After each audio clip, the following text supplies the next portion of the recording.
Hi అండి. Welcome to Ramya మోక్ష vlogs. నా వీడియోని మొదటిసారి చూస్తున్నట్టయితే సబ్స్క్రైబ్ చేసుకోండి. పక్కనే ఉన్న బెల్ ఐకాన్ని క్లిక్ చేయండి. ఈరోజు మన వీడియోలో మ్యాంగో పుడింగ్ ఎలా చేయాలో చూపిస్తాను.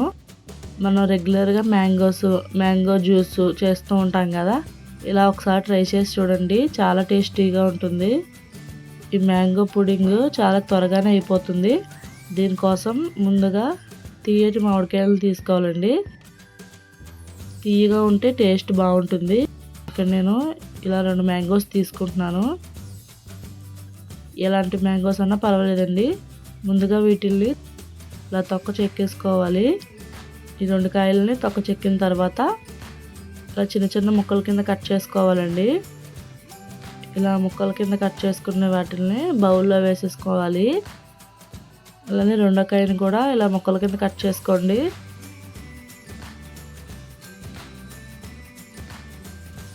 ఇలా అన్నింటినీ బౌల్లోనే వేసేసుకోవాలి.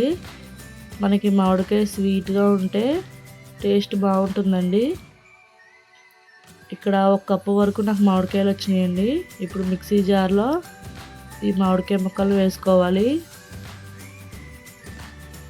నేను తీసుకున్న మ్యాంగోస్ స్వీట్ ఎక్కువగానే ఉన్నాయండి, అందుకనే 1/2 కప్ షుగర్ వేసుకుంటున్నాను. మీకు ముక్కలు స్వీట్ని బట్టి వేసుకోండి షుగర్ని. ఇప్పుడు దాన్ని మొత్తం మెత్తని పేస్ట్లా చేసుకోవాలండి.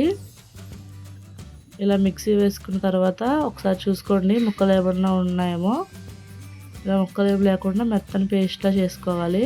దాన్ని పక్కన పెట్టుకుని ఒక ప్యాన్ తీసుకుని ఒక 3 టేబుల్ స్పూన్ వరకు షుగర్ని వేసుకుని 2 టేబుల్ స్పూన్ వరకు వాటర్ వేసుకుని సిమ్లో పెట్టి కలుపుకుంటూ ఉండండి.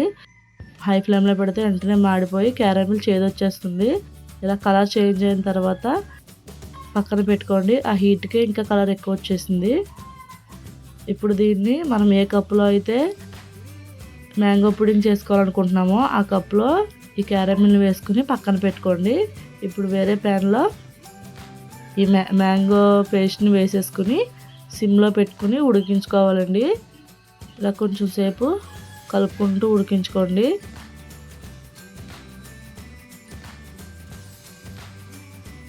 ఇప్పుడు ఒక 1/2 కప్పు పాలు తీసుకోండి. ఒక 2 టేబుల్ స్పూన్ వరకు కార్న్ఫ్లవర్ని కూడా వేసుకోవాలి. ఇలా 2 టేబుల్ స్పూన్ వేసుకున్న తర్వాత మొత్తం అంతా కలుపుకోవాలండి, ఉండలు ఏమీ లేకుండా. ఇలా పాలుని ఇందులో వేసేసుకుని బాగా కలుపుకోండి. కార్న్ఫ్లవర్ వేసిన తర్వాత ఉండల కింద వచ్చేస్తాయి. అలా ఉండలు ఏమీ రాకుండా స్మూత్గా కలుపుకుంటూ ఉండండి. ఇలా సిమ్లో పెట్టుకుని కలుపుకుంటూ ఉండండి. ఇలా కలుపుకున్న తర్వాత ఒక 5 మినిట్స్ తర్వాత ఇలా దగ్గర పడుతుంది.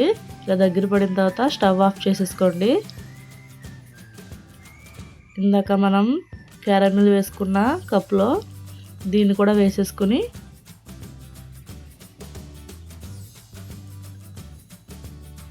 ఈవెన్గా వచ్చేలా స్పూన్ సహాయంతో వేసుకోండి.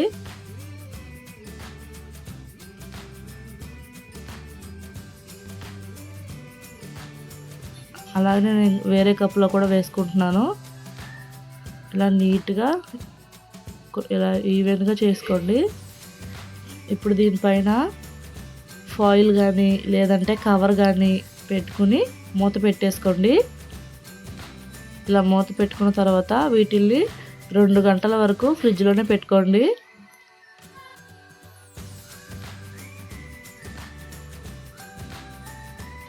ఇలా 2 గంటల తర్వాత మూత తీసి చూద్దాము. చూసారా, బాగా సెట్ అయింది 2 గంటలకి. ఇప్పుడు దీన్ని తిరిగేసి ఒకసారి అలా ట్యాప్ చేసుకోండి. రిమౌల్డ్ చేసుకున్న తర్వాత ఇలా నేనైతే మ్యాంగో పీసెస్ పెట్టుకుంటున్నాను. చూసారా ఎంత సాఫ్ట్గా ఉందో. నా వీడియో కనుక మీకు నచ్చినట్టయితే లైక్ చేయండి, షేర్ చేయండి, కామెంట్ చేయండి, సబ్స్క్రైబ్ చేసుకోండి. బాయ్ అండి.